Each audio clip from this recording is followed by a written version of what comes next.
ብልጽግና መደመር የሚል ፍልስፍና የለንም ብሏል። መደመር የሪዮት ዓለም እስረኛ መሆን አንፈልግም የሚል እንትን ብለዋል። አሁን መግለጫቸው ላይ ማለት የመጀመሪያ መግቢያቸው ላይ እንደዛ ሲሉ ሰምቻለሁ። ከዚህ አንጻር ኢኮኖሚው በምን ፍልስፍና ነው ኢኮኖሚው እየተመራ ያለው? ሁለተኛው ጥያቄ ከዕዳ ወደ ምንዳ ለእያንዳንዱ ሰው ደግሞ ብልጽግናን አምርተናል የሚል ይዘት ያለው መግቢያቸው ላይ ሲናገሩ ሰምቻለሁ። ይሄ ማለት በእያንዳንዱ ቤት ጓዳ የገባውን ብልጽግና ማሳየት ይችላሉ ወይ? በእያንዳንዱ ቤት ጓዳ ያለውን የኑሮ ውድነት የቀረፈ ብልጽግና ማሳየት ይችላሉ ወይ? አሁን በተጨባጭ መሬት ላይ ያለው ነገር ይህንን ያሳያሉ ወይ? ሶስተኛ ጥያቄ ማድረገው ለነሱ የብልጽግና ኢትዮጵያ የት ናት ያለችው? አሁን አዲስ አበባ ነው አለማን አበለጸግን የሚሉት። ከአዲስ አበባ ውጪ ያለው በኢኮኖሚ መነጽር ሲታይ የኢትዮጵያ የብልጽግና ኢትዮጵያ አይደለችም ወይ? እሱን በግልጽ እንዲመልሱልኝ ይፈልጋለሁ። ለእናንተው ነው ጥያቄ። መደመር ብላችኋል። መደመር መጽሐፉን አንብበናል። መደመር ማለት ከምዕራፍ ወደ ምዕራፍ ሲሸጋገር የተጣረሱ ሀሳቦች የሚያቀርብ መጽሐፍ ነው። ሲጀመር የኢትዮጵያ ሕዝብ የላብራቶሪ አይጣችሁ ነው ወይ?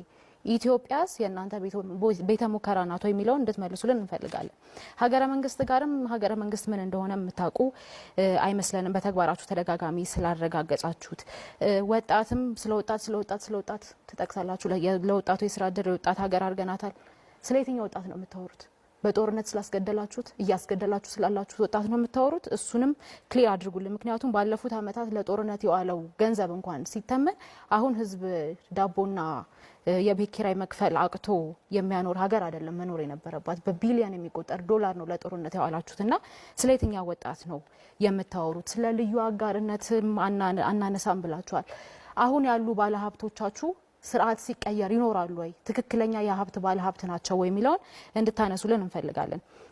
ከውጭ ጥገኝነት የተላቀቀ ኢኮኖሚ የሚለውም ኮረም ሳይሞላ በፓርላማ ደረጃ የአይኤምኤፍን ጉዳይ አስወስናችሁ የወርልድ ባንክ ብድር አስወስናችሁ ኮረም ባልሞላበት ሁኔታ በየትኛው መስክ ነው ኢትዮጵያን ከዕዳ ወደ ምንዳ ያሸጋገራችኋት? ምክንያቱም ፎርሹር ብር ዲቫሉዌት ሲደረግ በተደጋጋሚ የመኖሪያ ኮስትና አጠቃላይ ኢንፍሌሽኑ እንደሚጨምር አጣችሁት አይደለም ሙያችሁም ስለሆነና ኢትዮጵያ እናንተ የቤተ ሙከራ አይጥናት ወይ? በምዕራፍ እንኳን ሲከፋፈል የተጣረሰ ሀሳብ የሚያቀርብ መጽሐፍ የጻፉ ፕሬዝዳንት ይዛችሁ ኢትዮጵያን መርተናታል የምትሉት በምን አይነት መስፈርት ነው የሚለው እንድትመልሱልን እንፈልጋለን። እንደ መጀመሪያ ከተነሳው ከዚህ ከመደመር እሳቤ ለመነሳት መደመር በጣም ትልቅ ኢትዮጵያዊ ፍልስፍና ነው። ፍልስፍና አይደለም አላለም። የሪዮት ዓለም እስረኛ አይደለም ነው ያለው። ጠባብ ሪዮት የያዘው በጭፍን እይታ የሚመራ አይደለም እንጂ በጣም መንኮራበት የኢትዮጵያን ትራንስፎርሜሽን እያሳካ ያለ አዲስ ሀገር በቀል ኢትዮጵያዊ ፍልስፍና ነው። ይሄንን አስታክዬ ማለፍ እፈልጋለሁ።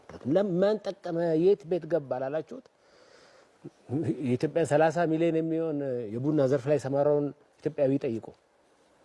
በዚህ በተበላሸ የፎሬክስ ስርዓት ምክንያት የተደበቀ ታክስ ተጥሎበት ገቢው አንሶ የነበረው አርሶ አደር ዛሬ ከቡና ብቻ ገቢው በእጥፍ ጨምሯል።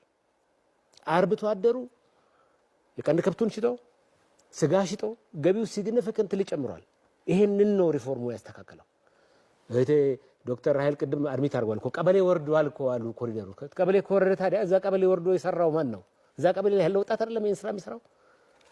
ስለዚህ ያቺ እኛ የምንላት ብልጽግና ያለችው የት ነው? እዚህ ኢትዮጵያ ውስጥ ነች። አዲስ አበባ ብቻ አይደለም። ስለ አዲስ አበባ የኢትዮጵያ ሕዝብ ዓለም ያወራው ስለሆነ ጊዜ መውሰድ አልፈልግም። ግን ሙሉ ኢትዮጵያን ወጥተን ማየት እንችላለን። የትኛው የኢትዮጵያ አካባቢ ነው በልማት ያልተንቀሳቀሰው? የትኛው አርሶ አደር ነው ምርቱ በጥፍ ያልጨመረ ነው? ሂዱና በበሯ ሲያልፍ የነበረውን ውሃ መጥለፍ አቅቷት ለዘመናት የተቸገረች እናት ዛሬ በፓምፕ ጠልፋ ገቢዋ ሲጨምር ኢንቨስተር ስትሆን ያመጣውን ውጤት እዩ። ቅድም እንዳልኩት ያንን ወጣት ስራ እየፈጠረ ያለውን ወጣት እዩ። በዚህ ነው የብልጽግናን ውጤት በየቤቱ ማየትና መለካት የሚቻለው። ሪፎርሙ በአጠቃላይ የኢትዮጵያን አቅም በከፍተኛ ሁኔታ ጨምሯል። ዛሬ የኢትዮጵያ መንግስት በጣም አስተማማኝ የሆነ የውጭ ምንዛሬ ክምችት ያለው መንግስት ሆኗል። በአንድ ወቅት ለአንድ ሳምንት እንኳን የሚሆን የገቢ ንግድ የሚሆን አልነበረው። የኛ ከሪፎርም በፊት የነበረው ሁኔታ የኛ ፖሊሲ የኢትዮጵያ ፖሊሲ የነበረው የገቢ ንግድን የሚያበረታታ የውጭ ንግድን ደግሞ የሚቀጣ ስርዓት ነው የነበረን። ያንን ስላስተካከል አንደኛ የውጭ ንግዱ በከፍተኛ ሁኔታ ጨምሯል። ቅድም ዶክተር ፍጹም እንዳነሳችሁ ከ3 ቢሊዮን አይበልጥም ሲባል የነበረው ብዙ ማክሮ ኢኮኖሚስት ያለውን አሁን በግማሽ ወር 5.1 ቢሊዮን ነው ኤክስፖርት ማድረግ የቻለው። የገቢ ንግዱ ደግሞ ትርጉም ባለው ሁኔታ ቀንሷል። እየመጣ ያለው የገቢ ምርት ካፒታል ዕቃ እንጂ ዛሬ ስንዴ አይደለም የምናስገባው። ይሄንን ለይቶ ማየት ይገባል። ከ30 ሚሊዮን በላይ ኢትዮጵያዊ በተለያየ እርዳታ የነበረው 27 ሚሊዮን አካባቢ የሚጠጋ ኢትዮጵያዊ ያ ቁጥር ዛሬ ወደ 3 ሚሊዮን ወርዷል።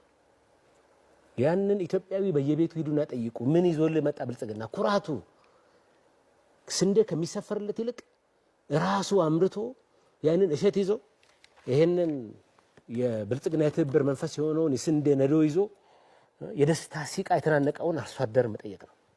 ይሄ 50 ዓመት ሙሉ ስለ ጦርነት ተነስቷል፣ ስለ ሰላም ለበርካታ ዓመታት ፎር ዴኬድስ ከወጣት እስከ ሽማግሌ ስለ ጦርነትና ስለ አይዲዮሎጂ ብቻ ሲወራበት የነበረው ቤተ ሙከራ ያደረጉት ኢትዮጵያውያን የትኛው ፓርቲ ነው የሚለውን የኢትዮጵያ ሕዝብ እንዲመሰክር እፈልጋለሁ።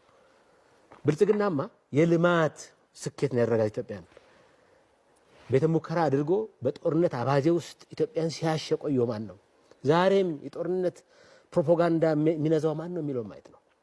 ስለዚህ የኢትዮጵያ ሕዝብ ብልጽግናን ብትመርጡ ምልክታችን የስንዴ ነዶ ነው። ሰላም የሰፈነባት ዜጎቿ የተሟላ